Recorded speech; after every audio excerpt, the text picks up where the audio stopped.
Acting Attorney General Todd Blanche is in Capitol Hill for a meeting with Republican senators. This comes as opposition grows to the Department of Justice's nearly $2 billion fund to pay people who allege they were unfairly targeted by the Biden administration's DOJ.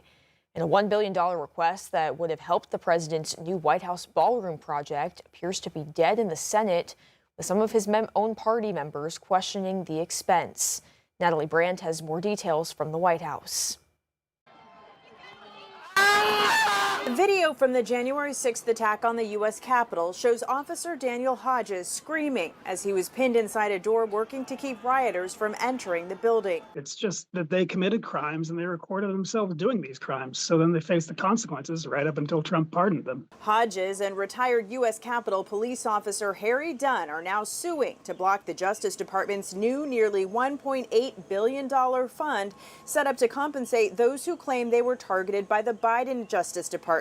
They're worried money will go to January 6th defendants. There's no reason that the government should be giving these people money. The fund is the result of the president's own legal settlement with the IRS, and he says it's to compensate those unfairly prosecuted. People were destroyed. They went to jail. Their families were ruined. But even some Republicans say taxpayer money shouldn't be handed out this way. We got to unpack exactly what it is, what the source of the funding is, in order to stop it and or reverse it. Some Republican lawmakers are also pushing back against a request for White House ballroom construction. The president has said it's security related. Senate Republican leaders appear ready to abandon a proposal to include the ballroom related money in the immigration enforcement funding bill. There's no architectural plans. There is no environmentals. There's no engineering. There's no sense of when we ask, how did it happen to cost exactly $1 billion? House leaders insist the money is needed for security and Secret Service. Natalie Brandt, CBS News, the White House.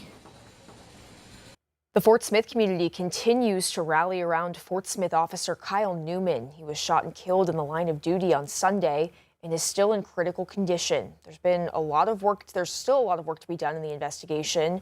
But in the meantime, a softball tournament is being planned to help raise money for him and his family. The tournament will be May 30th at Ben Guerin Park. It's $300 to enter a team, and all funds will go to the Newmans. There will also be a silent action and food for sale. In other news, a Washington County jury has found Zachary Clark guilty of capital murder in the 2024 shooting death of 23-year-old Thomas McEnany. The verdict came Wednesday after a 3-day trial where Clark claimed he acted in self-defense. Prosecutors argue Clark lured McEnany to his property. During the trial, Clark took the stand and continued to claim he was scared and didn't know the victim.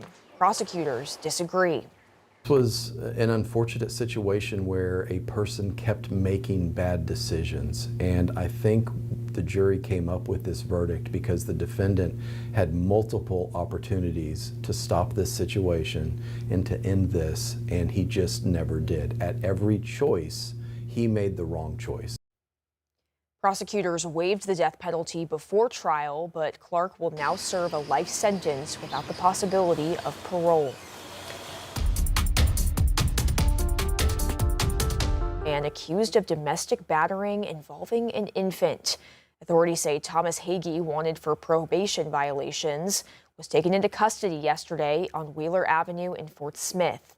The U.S. Marshals Service says the domestic battering charge is connected to a separate incident that happened the same day and is still being under investigation by Fort Smith police. In eastern Oklahoma, the ATF is offering an award for any information after the Adair County Sheriff's house was set on fire. The agencies suspect it was arson.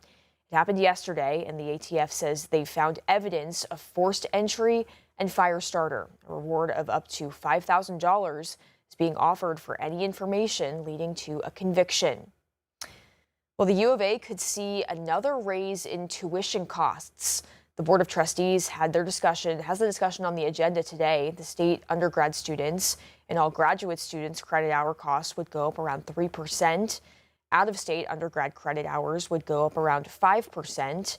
The board will meet again today for day 2.